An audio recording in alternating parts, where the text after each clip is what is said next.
আসসালামু আলাইকুম। আপনারা সবাই কেমন আছেন? আলহামদুলিল্লাহ আমরাও সবাই ভালো আছি। আজকে আমি বাজারে গিয়েছিলাম। বাজার থেকে কিছু মাছ আনছি। এইগুলোকে কি মাছ বলে আমি বলতে পারি না, কিন্তু ইলিশ মাছের মতো স্বাদ লাগে। তাই মাছগুলো আমি এখন কেটে নেব। কেটে নিয়ে আগে থেকে আমি বেগুনগুলো কেটে রাখছিলাম, পানিতে ভিজে রাখছিলাম।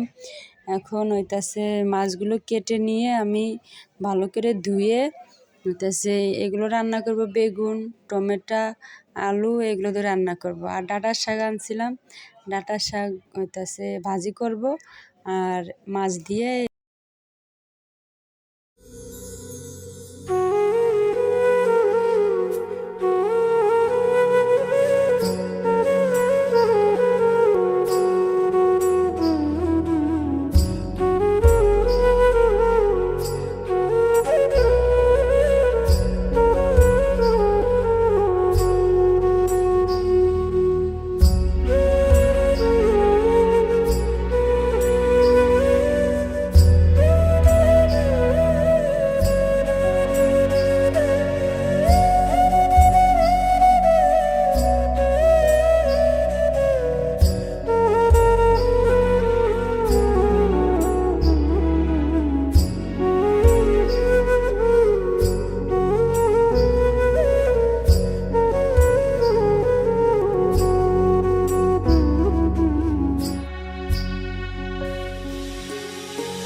মশলাটা আমি ভালোভাবে কষিয়ে নিয়েছি। এখন আমি তরকারিগুলো দিয়ে দিলাম, আলু, বেগুন।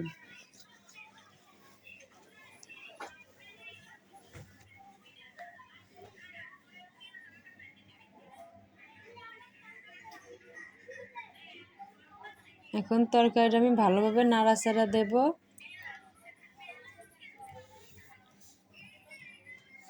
নাড়াচাড়া দিয়ে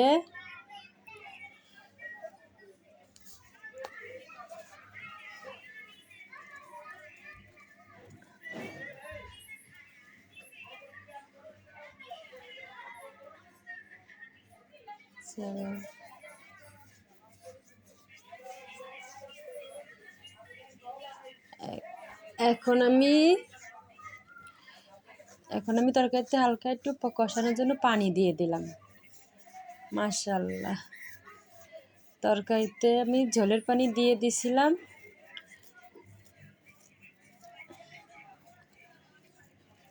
ঝোলের পানি দিয়ে আমি মাছটাও দিয়ে দিছিলাম তার সাথে সাথে। এখন আমার তরকারিটা পুরো কমপ্লিট। দেখেন মশলা দিলে কালারটা অনেক সুন্দর।